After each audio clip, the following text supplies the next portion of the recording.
In 1944, a 14-year-old black boy, George Stinney Jr., was executed in South Carolina. He was the youngest person in modern U.S. history to face the electric chair. George lived in Alcolu, a small segregated mill town. Racial tensions were high, and justice for black Americans was non-existent. Two young white girls, Betty June Binnicker and Mary Emma Thames, were found murdered. George was accused, despite no evidence linking him to the crime. George was arrested without his parents present. He was interrogated for hours alone by white police officers.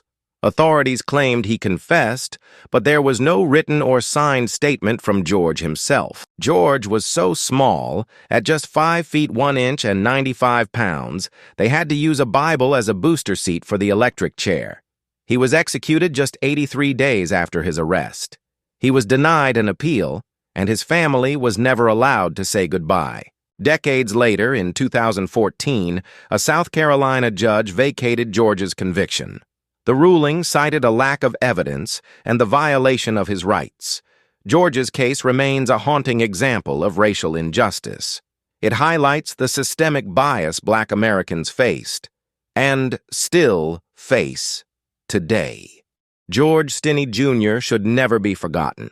His story is a painful reminder of why we must fight for justice and equality.